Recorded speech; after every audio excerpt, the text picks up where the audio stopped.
have them all here, I would like to make a sincere and give a sincere thank you to all of our transport scholars, to all of our facilitators, to the moderators, to everyone who's helped us capture the data today, to everyone who has helped us move this symposium forward. So I am taking this time out now to thank them for everything that they have done today, and I have a little reward for them. So thank you.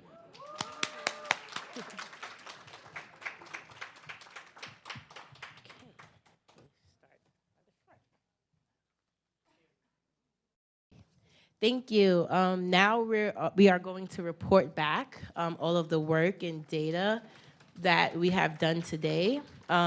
We will start with housing, followed by food insecurity. We'll start with mental health, followed by housing, followed by food insecurity. And we kind of put, all day we've been working on these PowerPoint slides. The facilitators and the co-leaders have done a really great job with capturing this information for us. So again, once again, thank you.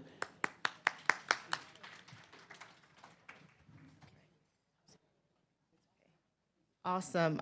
First, I want to thank all of those who were part of the mental health breakout session, the co-leaders, Rose, Khalid, Seema, Shoutale, I hope I said that right, as well as Elka Jabison Dickman, as well as Dr. Straker, who was the elder in the room, giving us that historical perspective, which definitely gave promise to the context of where we would like to go now.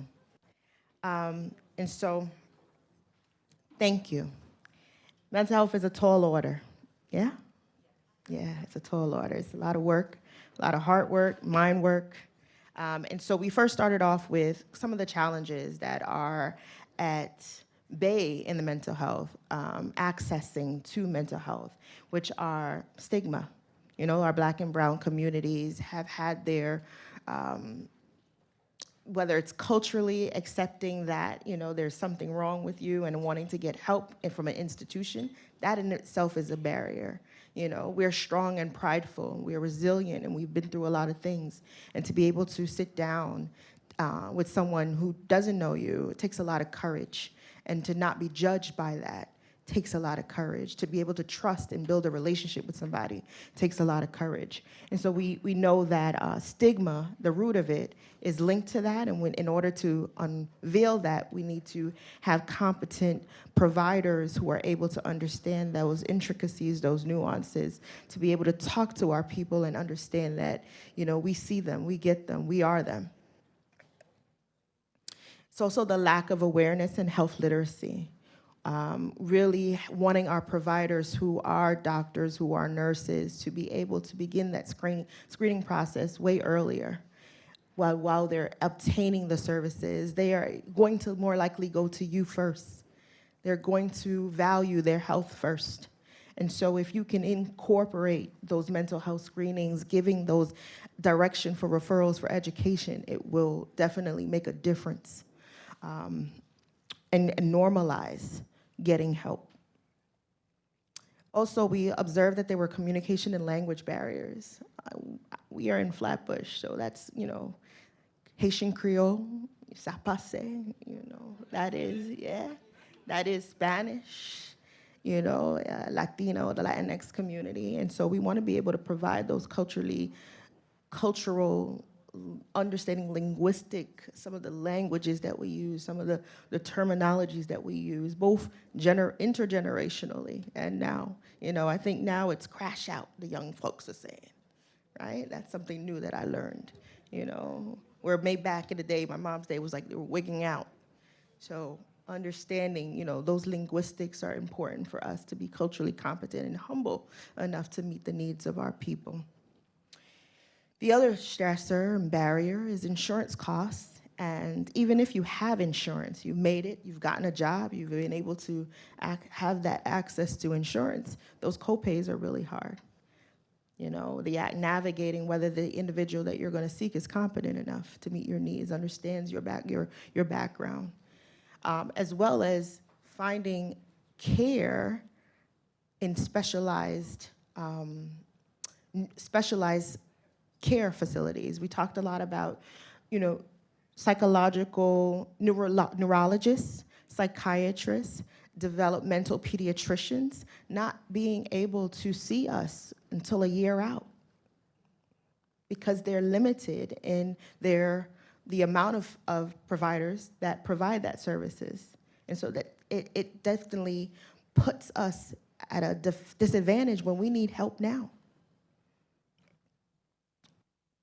We talked about the high copays, the limited coverage, the out-of-pocket costs. You know, where on the other side as providers, we're just trying to survive and keep our overhead costs low and having to keep up with the cost of rent, keep up with the cost of the providers, whether it's the digital platform that we're using or paying our staff adequate amount of money and appropriate money for living in New York. That is also real from the provider standpoint. We talked about transportation and time constraints. You know, folks have decided not to go to therapy because that bus fare they could use to go to work, right? Or they could maybe make a meal that night. And so they choose to, between their mental health and taking care of the family or keep paying a bill. That's the choices that they have to make. We talked about like the inability when you're working 2 or 3 jobs to keep a roof over your head, the time frame that you will have to actually sit down and have a conversation with a therapist is hard, or the lack of paid time off, our fearing of losing our jobs if we are managing a mental health crisis, whether it's ourselves or in our families. We talked about workplace challenges, the fear of job loss and stigma if we actually admit that that might be happening, right?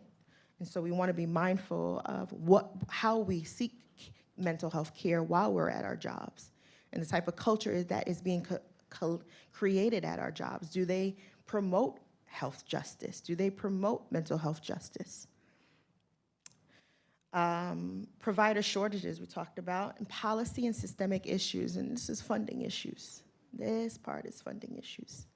You know, policies that do not equally prioritize mental health in primary care.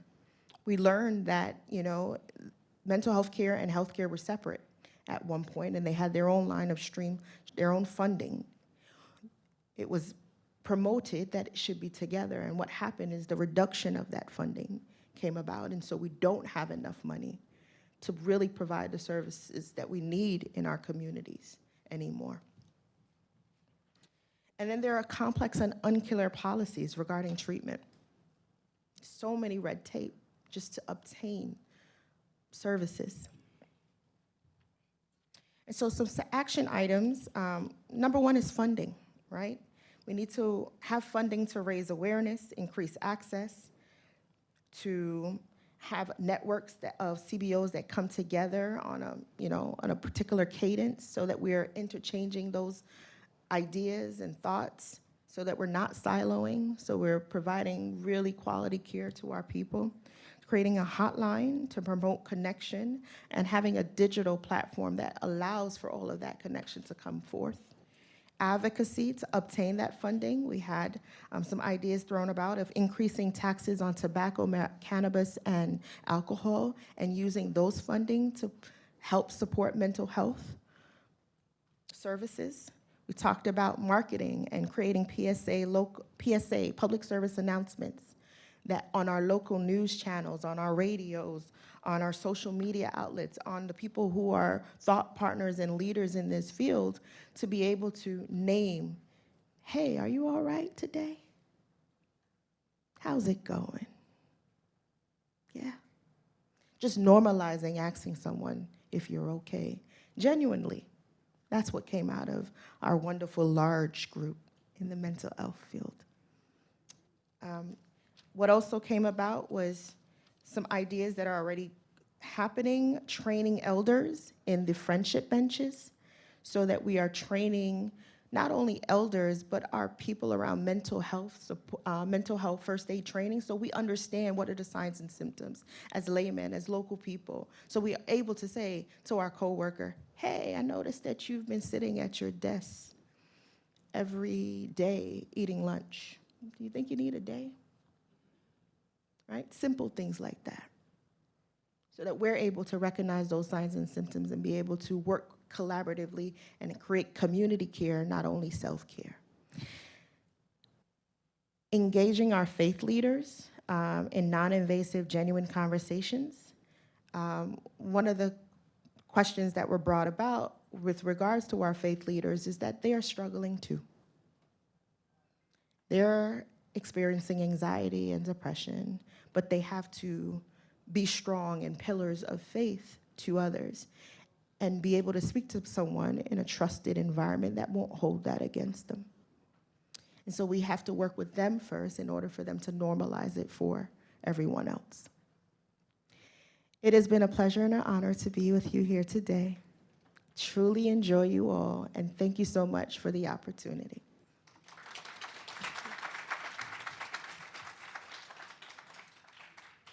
Okay, next we will have housing with Dr. Grace Ruiz.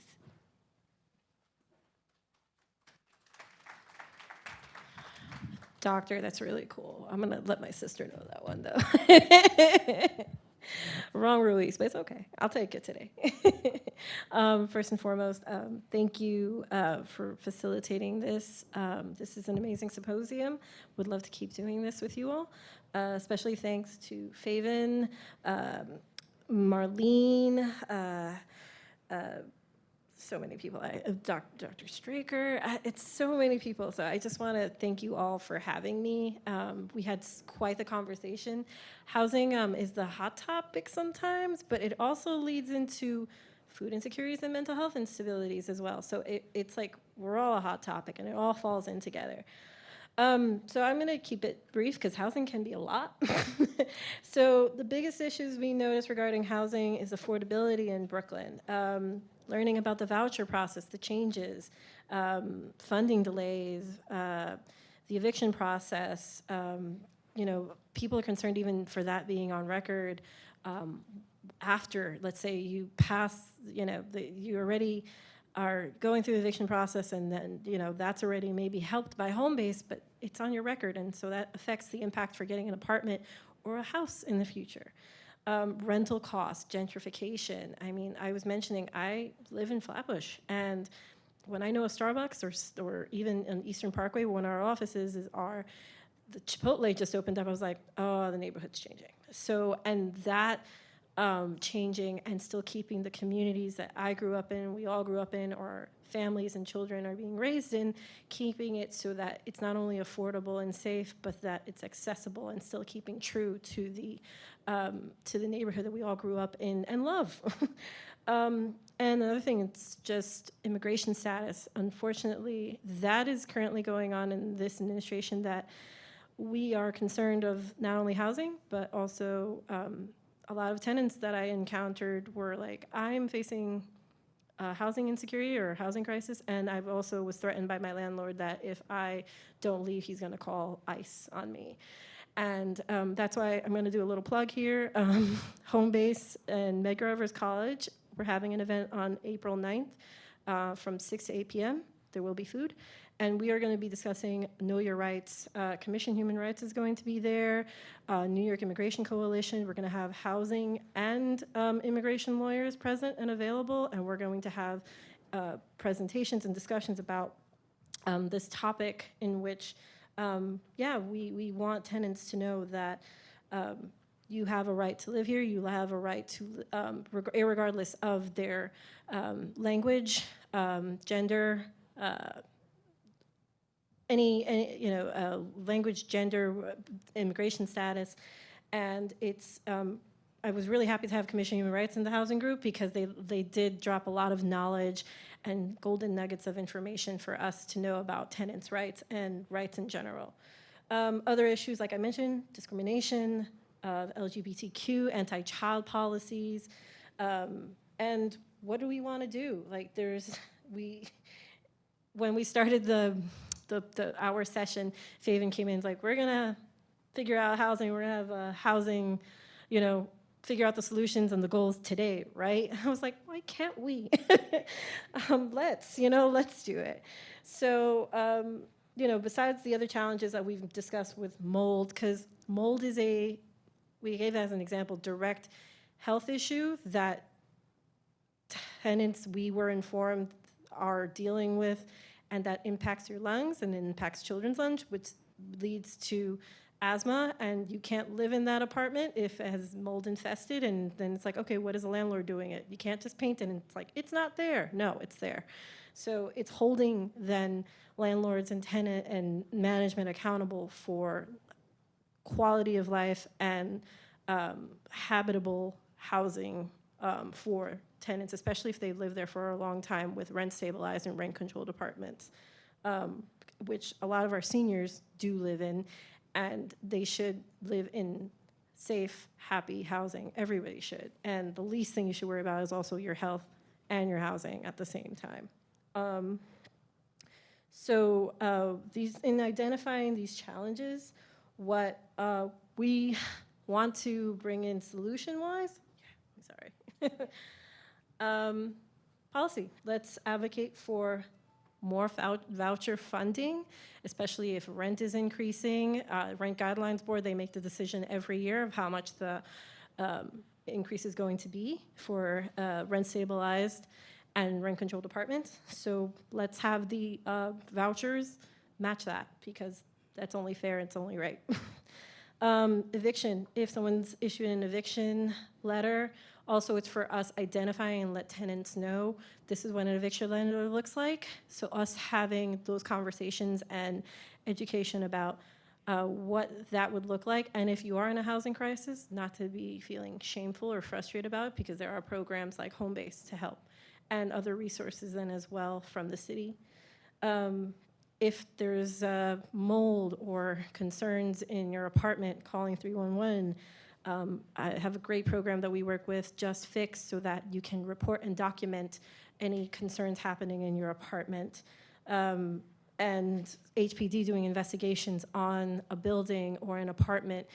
So if the entire building is facing issues pertaining to mold or broken windows or roaches or everything in the worst case, like not even worst case, but real scenarios that have happened, lack of heat, hot water, the power to file a class action and bring them to court until they do these repairs. I mean, we also mentioned keeping paper trails. If the tenant withhold rent, just being ready for housing court so that when the time comes, it's just showing that I can pay for my rent, but let them do the repairs first. Again, also looking up the history on your apartment, even before you move in, with who owns what. It's a great link. You can find out what has gone on in your apartment. If you also have your rent history, you can find out like if you're getting appropriately charged rent as well, and seeing what the condition was of the apartment prior to you moving in, to see then if they did the appropriate repairs in your building and apartment. Other solutions we're considering, like we discussed, if English is not the first language, which I always say, English was not my first language. I was raised with Caribbean Hispanic parents, hablo inglés, not that well. No, I do, but English is not my first language, but we don't want English to be a barrier. We don't want language to be a barrier. So we want, if tenants go to court, or anyone goes to housing court, the legal jargon is a language on its own at times, and medical jargon as well. So having that translation for housing and is important, but especially if English is not your first language, not letting that be a barrier. I was just introduced to the 1115 waiver, and that would be amazing for us all to collaborate and try to come up with a ability that we can all work together with this waiver for our patients, our clients, and the people that we're all working with in our respective hospitals, community-based organizations, and just with the community in general. We discussed then the next steps. I'll go into that. To increase housing affordability and quality living conditions, factoring food, mental health services then as well. There's food deserts. Also, if gentrification happens and I'm in, my apartment that's still affordable, I want my local supermarket to be affordable for me then as well, because it's one of those things. Food plays a large role in health and livelihood of tenants then as well too. advocate for programs that can be successful for the populations we serve. Besides home-based, there's so many other resources and programs that I learn about that I want to share with anyone that I meet so that they know they have accessibility and the tools for themselves to be self-sufficient and successful. We mentioned street vendor project. Like, listen, I go to my local street vendor to get my fruits versus sometimes the bougie Whole Foods wannabe supermarket, because I know that I will get not only the food, but it's helping also a local partner business in the neighborhood that they might be also struggling as well. The voucher access, advocate for legislation. Federal level, advocate for low-income housing tax credits, policy to remove eviction records, like we mentioned, advocate for older buildings. There's so much more. There was a lot with housing. State level, community, as a community, documenting our issues and legislative bodies to know that, hey, this is what the community is going on, and support them in the policies that you're making. Just collaborating community members, community-based organizations, sharing resources, continuing to support access and materials in other languages. So for example, the event that we're going to have on April 9th, I made sure that we have those flyers in English, Spanish, French, and Creole, and we're going to have translators in English, Spanish, French, and Creole, because language should not be a barrier. Capacity building, training community members and organizations, not only to be advocates, but also have a say in the decisions that are making, because at the end of the day, it's the communities that are directly getting impacted by these changes. And we want our families and children and ourselves to just grow in the communities that we were raised in, and so that we can all be successful and healthy and happy mentally, physically. Our last bit was mentioning Dr. Marlene Camacho Rivera mentioned the Community Connect, great platform for community-based organizations, funding opportunities, so that community-based organizations that they feel they're underfunded or they haven't gotten funding, or give them grants, help them with grants, waivers, because you provide these community organizations with the funding, they could hire more staff to help more people. See, I see what funding could do. So with that being said, thank you so much. Housing could have so many other, lists of solutions, but let's actually put them into action so we can do something about it. So thank you so much, everybody. Hi, everyone. Super excited to be here. I'm the last but not least, right? We had a great group, so thanks to everybody there on the left-hand side of the room. Robust discussion about food insecurity and what's happening in Brooklyn and how we might create sustainable solutions. So in terms of the issues, we talked about food deserts, food swamps, the lack of transportation to find accessible food, the lack of potential connectivity to be able to ambulate, to be able to get to a food bank or a soup kitchen, et cetera. However, there's so much good work happening in Brooklyn. Lots of talk about places of worship, especially churches and synagogues and others that are producing kind of food pantry items, participating with the food bank and other organizations across the city. So we are thinking about ways to connect people to resources. So we recognize platforms like NowPow, Unite Us, and FindHelp.org.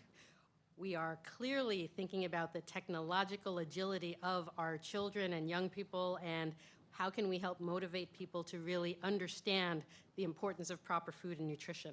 So we do think that there needs to be increased messaging dedicated to specific communities in Brooklyn to look at media and marketing campaigns to help educate people on proper nutrition, recognizing that there are perhaps lots of preservatives and additives added to foods that people are purchasing, and we want to make sure that people have a higher awareness and literacy level related to it.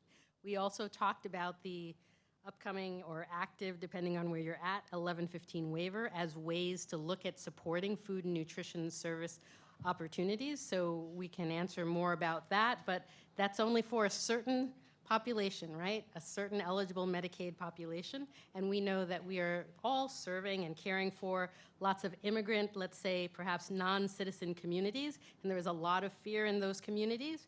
People are not coming to their doctor's appointments, and they're also not coming at the rate that they were to the food banks and the food pantries, and that is of great concern. So we were very interested in how do we make safe and brave spaces for people to know that it's okay to receive services and not worry about ICE and other concerns like that. We are clear of the need for collaboration and let's call it advocacy, right?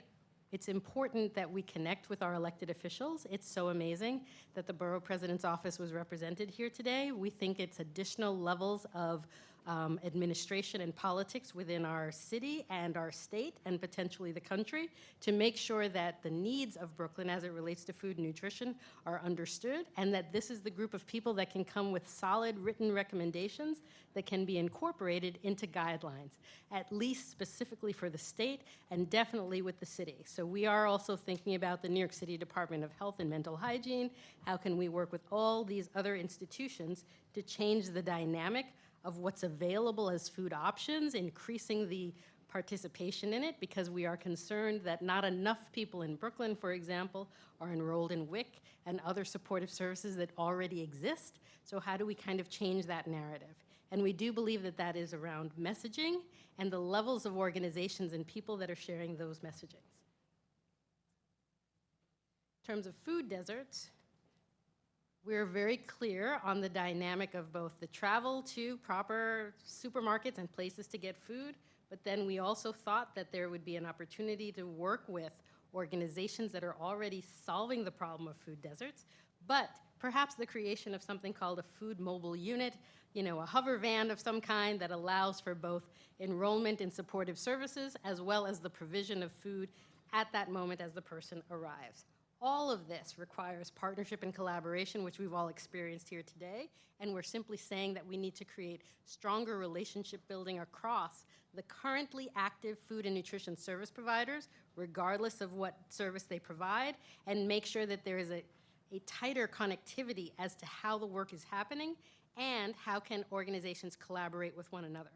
It is about warm handoff or closed loop referrals so that then no person falls off of a cliff as it relates to their nutritional needs. So we think we can partner with great transportation organizations, but we know that that's a city problem as well. So how do we then leverage that? There are transportation dollar opportunities within that 1115 waiver, but it's certainly not enough for all of the individuals that are impacted. And we think about education 101. It is about educating communities that live in Brooklyn, but then also how do we then impact, as people are growing older in the borough, to make sure that they have the proper understanding about the synergy between food and nutrition and their health.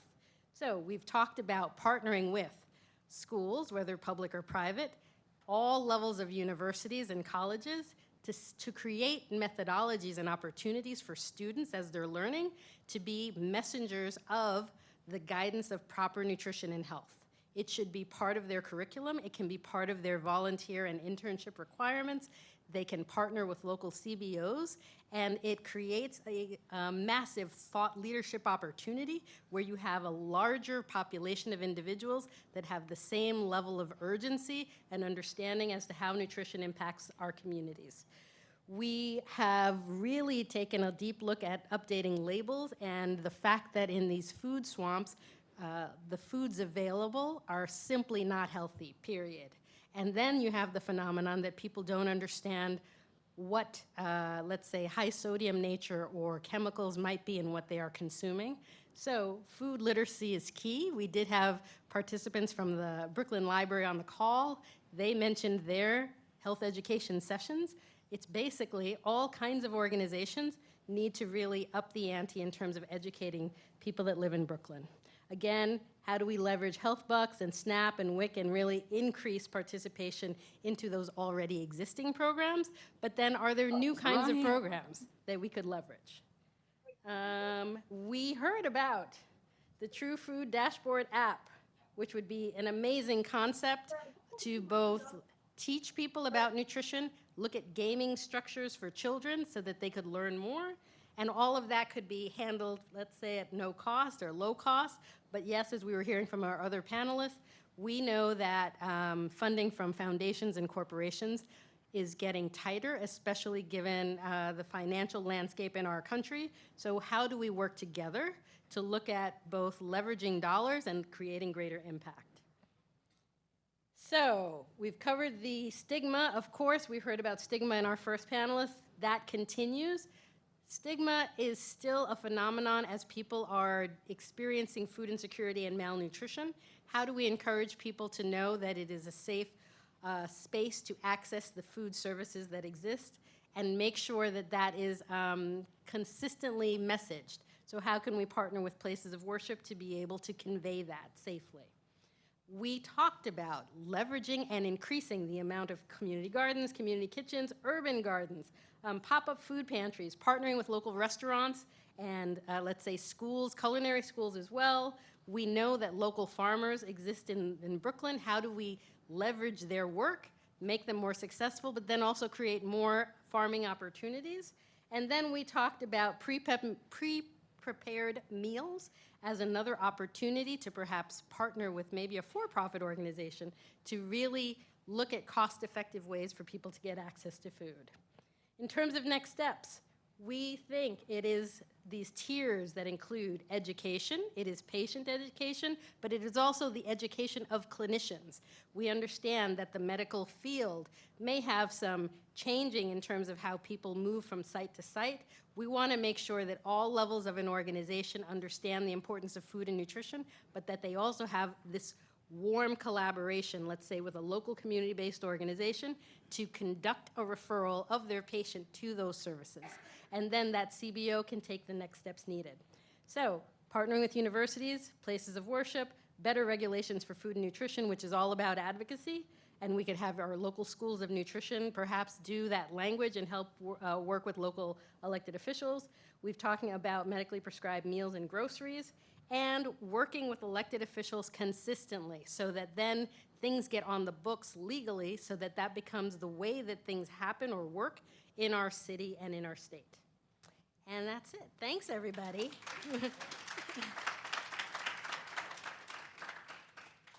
Thank you, thank you, thank you. I think that today we had a really successful, meaningful group collaborative conversation about the social determinants of health that are affecting us every single day within our community, especially here within Central Brooklyn. We have such a diverse yet unique population, and these are, you know, the items that are affecting them daily. So I just want to thank everyone for being a part of this today within our ceremony, and I'm also going to bring Dr. Lambert to the podium just to give some more closing remarks. Thank you.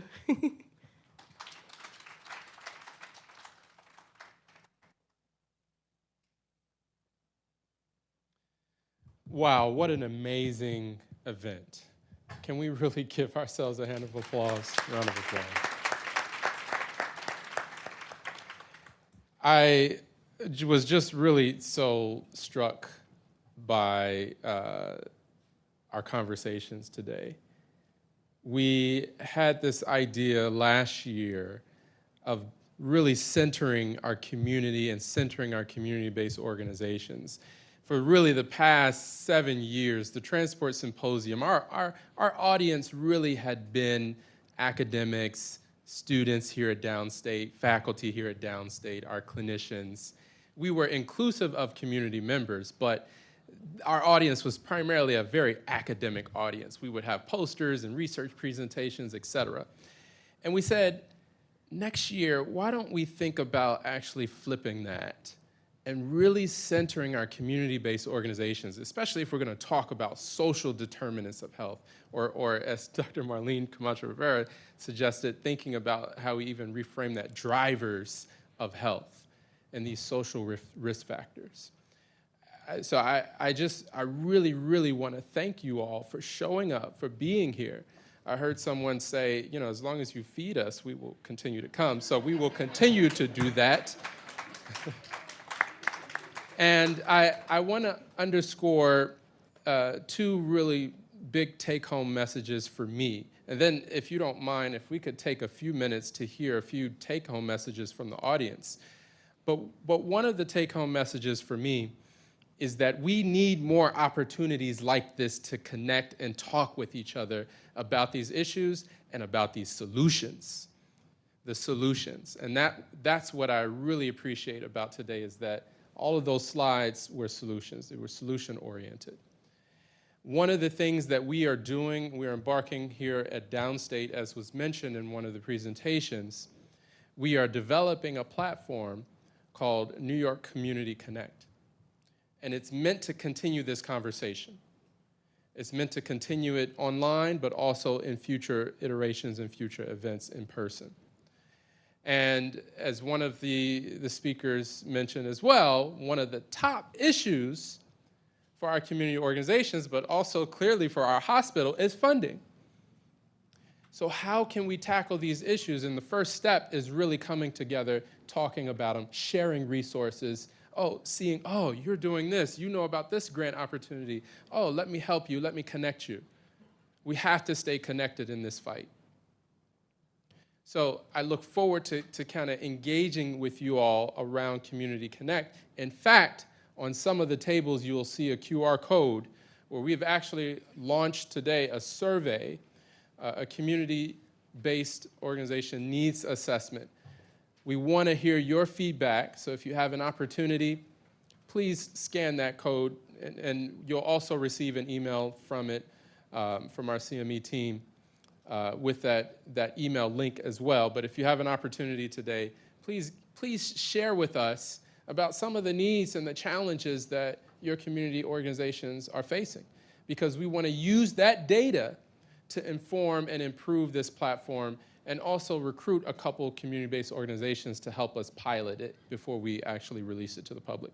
But that is a concrete outcome of today, that we will stay connected. We're going to stay connected online and also have future iterations of this. Any other take-home messages from you all? Maybe 5 people, and then I'll let you go. Yes, ma'am. One thing I just need to point out, good afternoon, everyone. My name is Francisca Leopold. I'm from the New York City Commission on Human Rights.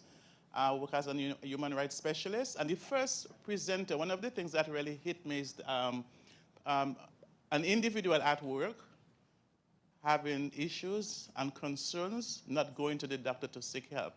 And any person who have to undergo anything like that, that's violating their rights, right? So if you know of anyone, and we have something we call unseen disability. And unseen disability is you're walking around the place and no one could say the doctor is crazy, or I have COVID, or I have a mental health issue. It's not written on my face, right? And so anyone who discriminates against one, it could be COVID, and during COVID, a lot of persons were discriminated against in housing and employment. And anyone who experienced anything like that, their rights have been violated, they have been discriminated against, and the case is ours. And our agency, if you experience any kind of violations of your rights, you have a year to file with us, and all our attorneys are free. So we are here to educate the public. So you have an organization and you wish to have someone to come out to speak to your group when it comes to their rights. And we cover over 25 different categories of discrimination. And it's in housing, employment, and public accommodation, bias-based profiling. Arrest me, I'll be there. I will not charge you. So we're looking forward to, I will give you my information after this session, and then I'm looking forward to working with you. Thank you. Thank you so much. I was sitting at a table and someone commented that they learned so much in the breakout sessions themselves about housing. So we have to educate, we have to create awareness even amongst ourselves. Another take-home message that someone, what's going to be your action item or your takeaway from this? Anyone else? Don't be shy. I need a few more people before I close out now. What's your take-home? We have work to do. 3 more. Yes. a powerful and supportive system. You want to say more on that? I've gained a lot of powerful supportive system from being here at this event. And I really do appreciate this union. Thank you. Okay, 2 more. What's your takeaway? Okay. Well, I would say that, oh my gosh, you don't have to reinvent the wheel, that there are actually other people who already have solutions in progress, so all you gotta do is just join with them, see how both of your missions, how they could come together, and how you can strengthen each other's missions, just so that we have more likenesses and differences, and then if you work together, you can both be able to, what is it called? You can both be able to strengthen each other, where you're needing some help in, maybe that other person can be able to help you and vice versa. So, yeah. Thank you so much for sharing. One more before we close out. One more takeaway, yes. One thing I'm taking away is that when it comes to all these different departments, so, well, not departments, but sections, so mental health, housing, and food insecurity, I'm really understanding that we have to, I feel like the first step is understanding the root causes and starting from there, and I feel like everything will basically fall into place, and I think they all will carry over into the next. And I think mental health is one of the biggest places to start, because I feel like in everything, so food insecurity, changing your mindset of wanting to eat better and wanting to put yourself out there to find the resources, because it's not that they're not there.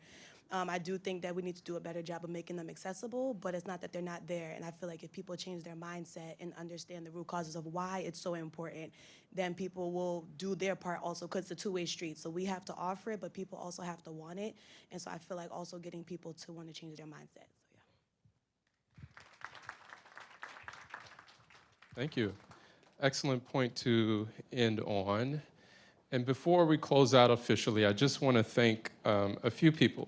The first of which are Dr. Straker and Lakia Maxwell, soon to be Dr. Maxwell. Just working phenomenally behind the scenes to put together such a wonderful event. Edeline Mitten and the CME team, thank you so much for your organization. Our co-planning team, Dr. Camacho Rivera, Faven, Arthur Ashe, and others, thank you so much for your input and development of this program. Ernie and Cafe 101 and the food staff. You know, I went to an event one time in Brooklyn, and it was catered by Ernie and the Cafe 101, and I said, wow, people like from Brooklyn are coming, you know, hiring Downstate. That's how good it is. It's amazing food. The media team, phenomenal, as always. And if I forgot someone else, oh, and our wonderful master facilitators, Grace, Melissa, Dorella. Do you all do this? Do you get paid to do this every day? Just amazing, amazing work. Thank you so much. And Anya, thank you so much, who also is going to be writing this up and helping us to communicate translating this event. So with that, I wish you all adieu and get home safe. We will keep in touch, and we look forward to evaluation of this event. Thank you.